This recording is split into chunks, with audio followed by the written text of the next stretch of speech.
first in a Hang on. Hi everyone, and welcome to the first in a series of academic debates hosted by Intel. We at Intel really value the collaboration and relationship with the academic community, and we wanted to create a platform to host these kind of conversations and debates looking at the trends in hardware security. I'm Amita Lazari. I'm Director of Global Cybersecurity Policy at Intel Corporation. I'm also a lecturer at UC Berkeley School of Information, Master in Cybersecurity program, and I'm thrilled to join you today for this debate. We got some fun session planned for you for the lunchtime entertainment. We invited two fantastic security experts to join us for a lively debate. And our debate is going to focus on a really interesting question. As the industry works to build more safe, more secure technologies, we are faced with limitations, limited time, limited funding, limited resource. In the face of these constraints, we asked our academic experts, what method of security assurance best identifies flaws, security vulnerabilities? If you could pick and choose only one weapon from your arsenal of tools, which would it be? We have challenged Professor Cynthia Thornton of the University of North Carolina at Chapel Hill and Professor Thorsten Holz of Ruhr University Bochum to present their best arguments and convince us of their respective technologies. Cynthia says formal verification is your best bet, and Thorsten believes fuzzing deserves all the glory. Over the next half an hour, they will work to convince you of their argument. It should be a fun dialogue, and we encourage you to submit your questions or comments on the Q&A window we opened. We will be opening up the session to audience questions at the end of the debate. But first, let's see where we stand. Let's start with a poll to see where you, the audience, believe we are. Please participate in our poll as we continue throughout this debate. With that, let's get to know our debaters. So, Cynthia Thornton is an assistant professor and a Peter Searcher Brewer Fellow at the University of North Carolina at Chapel Hill. She leads the hardware security at UNC research group to investigate the use of static and dynamic analysis techniques to protect against vulnerable hardware designs. Her research is funded by several NSF awards, the Semiconductor Research Corporation, Intel Corporation, a Junior Faculty Development Award from the University of North Carolina, and a Google Faculty Research Award. Not only that, she was recently awarded the Computer Science Department Teaching Award at the University of North Carolina. With so many awards to her name, we asked Cynthia, who is currently quarantining at home with her 10-month-old daughter, and what honor and award she is going after to win next. Her answer, the award of enduring extreme sleep deprivation, but not necessarily with grace. Aren't we all experiencing that these days? Cynthia received her BSE from Arizona State University and her MS and PhD from the University of California, Berkeley. Go Cal, a fellow grad. I appreciate that. We are thrilled to have her joining us today. And on the other hand, facing off against Cynthia, I would like to introduce you to Thorsten Holz. Thorsten is a professor in the Faculty of Electrical Engineering and Information Technology at Ruhr University Bochum, Germany. His research interests include technical aspects of secure systems with a specific focus on system security. Currently, his work focuses on reverse engineering, isn't that fun, automated vulnerability detection, and studying the latest attack vectors. Thorsten received his undergrad in computer science from RWTH Aachen, Germany, and his PhD from the University of Mannheim.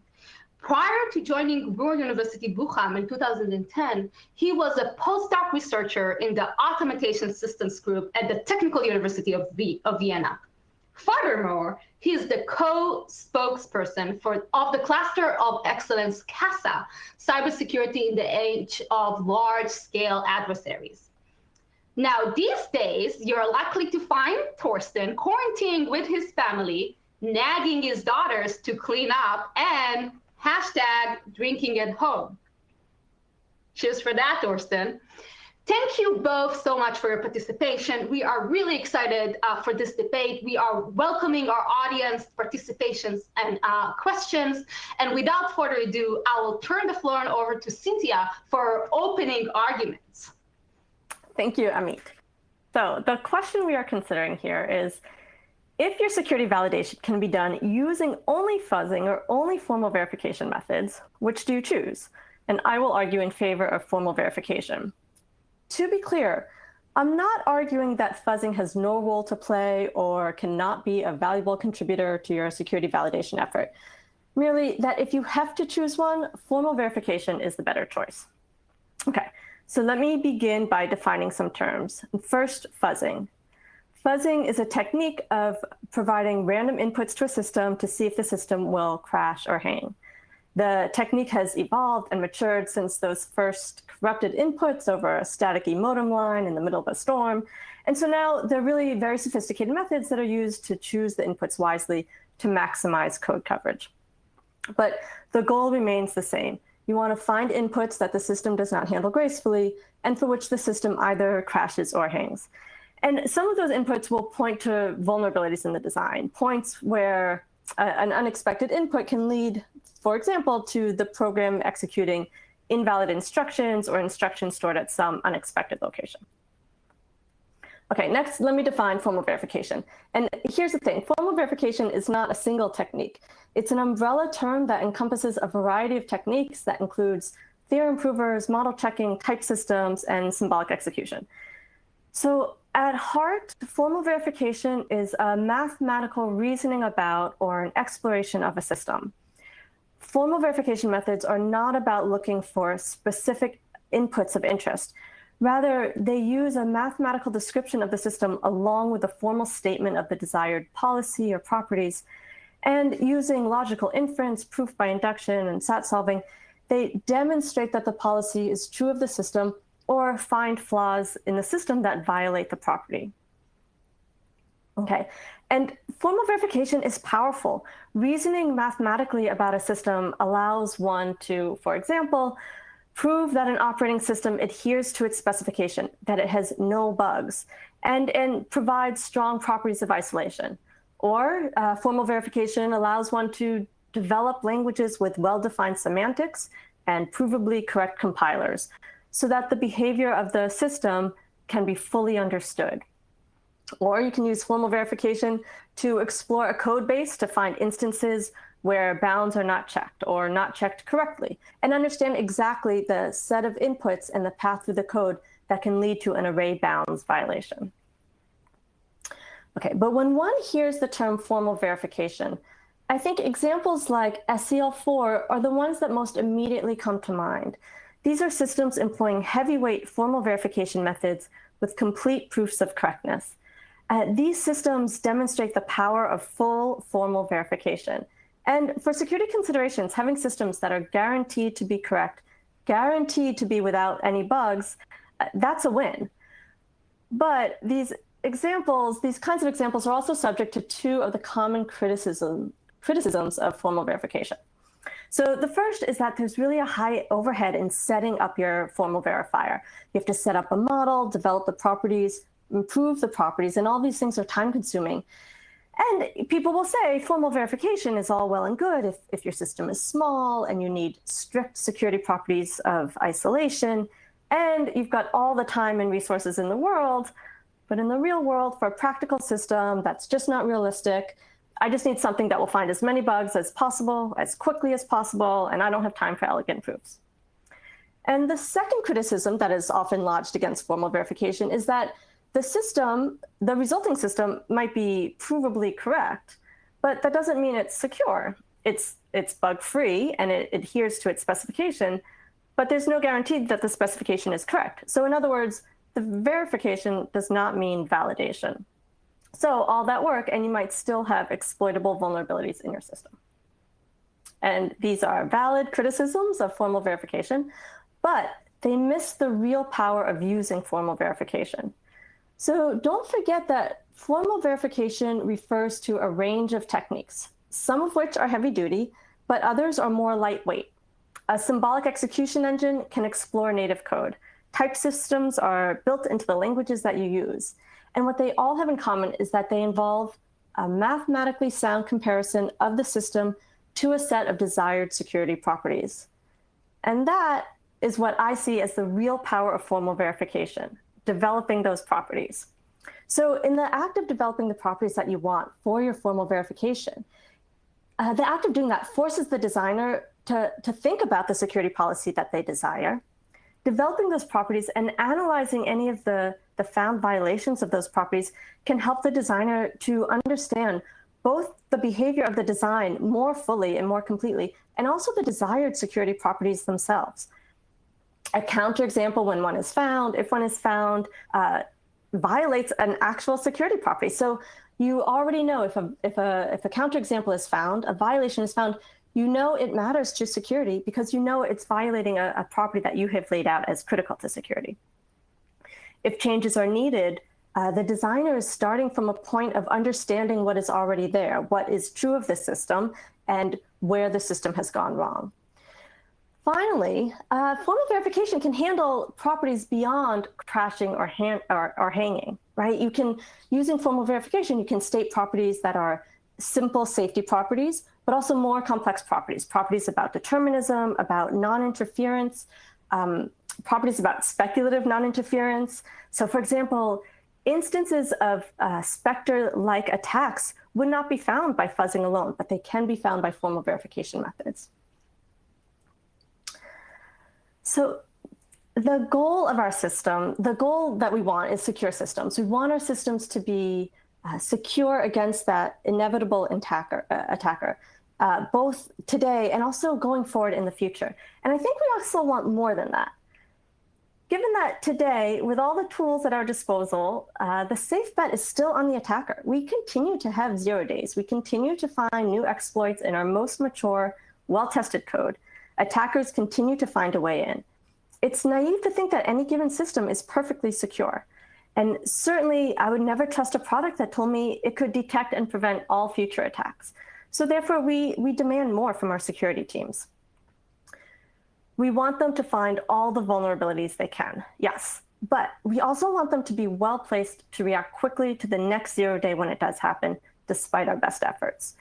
And for that, I want a security team that understands and has the tools to examine not just the system and how it works, although that is the first critical step and formal verification helps with that first step, but also the security ramifications of any given patch, for example, or how components might be reorganized or better composed to strengthen the security of the system overall.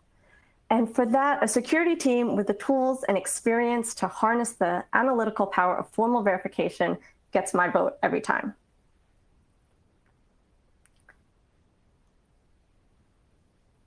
Okay, so Cynthia has raised some really interesting arguments. And with that, I am very curious to hear Torsten counter arguments and rebuttal. So Torsten, let's give you the floor and please tell us all the arguments that you have for fuzzing. Thanks a lot, Amit, and thanks a lot, Cynthia. So actually, you almost convinced me that formal verification or formal methods is the way to go. But at least I have the audience behind me, 40% for fuzzing, and I hope to convince even some more people that fuzzing is the weapon to choose in case you want to find bugs efficiently. But first of all, I need to state that I really appreciate the arguments by Cynthia. I really appreciate formal methods as a computer scientist because it's an elegant way to analyze a given system. So we have a wonderful theory, we have formal proofs, so we have actually a fine line of reasoning why specific properties of a system hold. And in case our methods basically turn out that a specific requirement does not hold, then we even get some kind of counter argument. So typically some kind of input that tells us, okay, if you provide this input to the given system, then this type of crash happens. Or you can also formulate other kinds of properties that you want to hold. For example, let's say you want to analyze a smart contract. You could also formalize this as after the attack has happened, the victim contract has more ether on his contract than before the attack. So you can actually have a nice way to formulate arbitrary kinds of conditions. So it's a wonderful approach. And we have also wonderful tools in that space with SEL4. We have a formally verified operating system kernel. We have with CompCert a compiler. We have CLE as a symbolic execution engine. So lots of interesting tools. And as I said, Cynthia, you almost got me. But then there are, of course, also some drawbacks. And I want to talk about a few of them. Probably there are more, but for the sake of time with my 10 minutes, the first thing that I typically complain about is scalability. Because with formal methods, you can typically analyze smaller programs, which I mean tens of thousands, maybe hundreds of thousands of lines of code. But in practice, the modern software stack are much bigger. So a web browser has probably 20 million plus lines of code, or just here the video conference that we are doing, just the video from my room to your room probably requires many, many million lines of code being executed across many types of systems.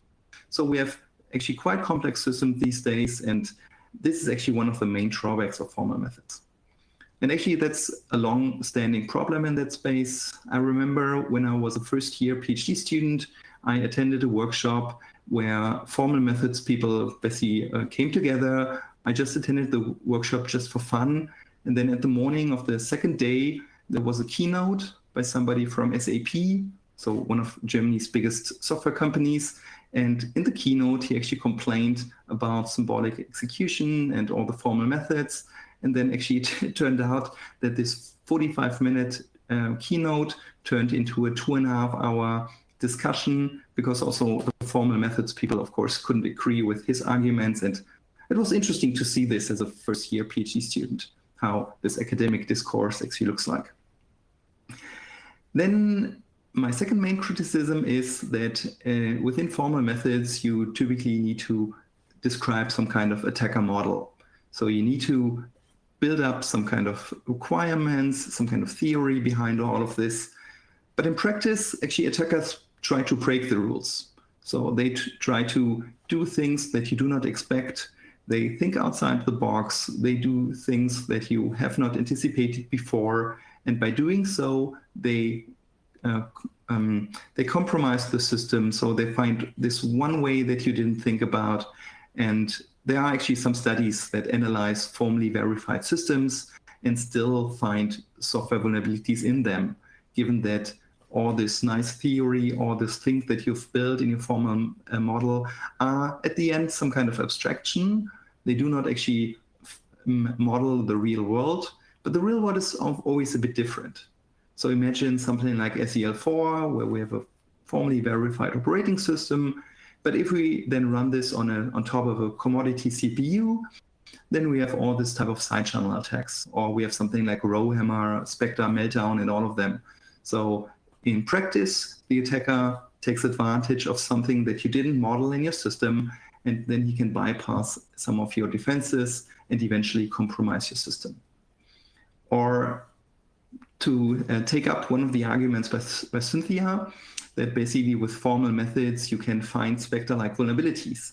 But then, of course, my question is, if you can find this, why didn't the whole thousands of people working in formal methods didn't find Spectre-like vulnerabilities before they were uncovered by the researchers a few years ago? So after the fact, of course, you can model this. You know what the attacker does. You can formally model your system, and then basically find interesting or new instances of Spectre. But without knowing how a specific attack vector works, it's actually pretty hard to do this. And then I'm arguing why to work on fuzzing. So why to basically pick fuzzing as your tool of choice. But first of all, I need to say that fuzzing is raw. Basically, it's not elegant. It's basically just sending random inputs to a program and hoping that eventually something interesting happens. Of course, that's a bit too simple. I think today we have a better understanding why fuzzing works, but still it's only a glimpse into why this actually works, why it is effective. We have no real theory behind it. I think this is still an open research problem, but still in practice, we see that this is actually working quite well, especially because fuzzing is basically brute force. And if you can execute a program 1,000 times per second, then you can actually get quite a few million executions per day. And you only need to find this one single input that basically leads to a crash and you're successful. You can parallelize this easily, so you have basically a good way to spend your computing resources. And we see that large companies like Microsoft, like Oracle, like Google are actually spending tens of thousands of CPU servers, tens of thousands of servers just on fuzzing, because they have the raw computing power, and they find tons of bugs these days. Especially coverage-guided fuzzing, which was pioneered by AFL and then later refined by tens or hundreds of academic papers and lots of industry work, actually is at the moment the way to go. So we've seen a lot of innovation in that space recently. We've seen that we have basically many tools available, and we can cover many aspects of the system stack. So we can easily fuzz user space programs, we can perform fuzz testing of operating system kernels, of hypervisors, of embedded systems. So we can basically fuzz different types of systems, and this is done in a more or less generic way, in the sense that once we have a framework, let's say we have an operating system fuzzer or we have a user space fuzzer, we can plug in arbitrary OS kernels or arbitrary user space programs and then just let it run and eventually find the bugs that we care about. We can even perform fuzzing of more complex systems. Just as a teaser, we have a paper at this conference that will be presented on Wednesday, where we show a way to fuzz Super Mario, so a game, and we can actually fuzz a way through the game levels, and Mario will eventually find the princess. So nice demo of us. And Wednesday, you can learn more about this. And we have more and more integration these days. So there are, for example, some startups that enable you to integrate fuzzing into your continuous integration environment, such that during the development, you can already do fuzz testing. We have many startups working on fuzzing, let's say, for example, on embedded systems, or just add it to your tool set. So lots of innovations, both in academic and also in industry. We see the big players picking up this technique. And in the practice, things like syscaller, which is basically an OS kernel fuzzer, found thousands of bugs, or tens of thousands of bugs, even in Linux or Android. And if you compare this to the bugs found by formal method tools, I think you're probably orders of magnitude less. No offense, but I think fuzzing is the way to go these days. And others also support my argument. And as a final statement, if you take a look at the DARPA Cybercrime Challenge, where basically DARPA put millions of prize money into building tools to find bugs, actually the 6 teams that went into the final, all of them picked fuzzing as the tool of choice to find vulnerabilities in the first place. Of course, I need to say that also some integrated fuzzing with formal methods. So at the end, it's not black and white, but it maybe is some kind of combination of both. But all the teams picked fuzzing as one of the building blocks to find actually vulnerabilities in the systems. And with this, I hope you vote for fuzzing when you need to pick a weapon in the future. Thank you so much. So we have heard some interesting arguments from Torsten as well. And, I got to share with you all, as some of you may know, probably most of you don't, my doctoral degree is actually in the law. And you fellows are just great litigators, throwing all the arguments out there. Definitely, you should consider the Supreme Court litigation route as well. And with that, we have heard so much. I want to bring it back again to Cynthia and hear from her rebuttal to Torsten's approach. And as a reminder to all of you, we still have the Q&A window going on in the background. Please submit your questions, and we're going to get back to them after the rebuttal. Thank you, Amit, and thank you, Torsten. Those are excellent arguments. And I agree that fuzzing is an excellent tool, and if we had all the tools available to us, I say yes, we should keep fuzzing around.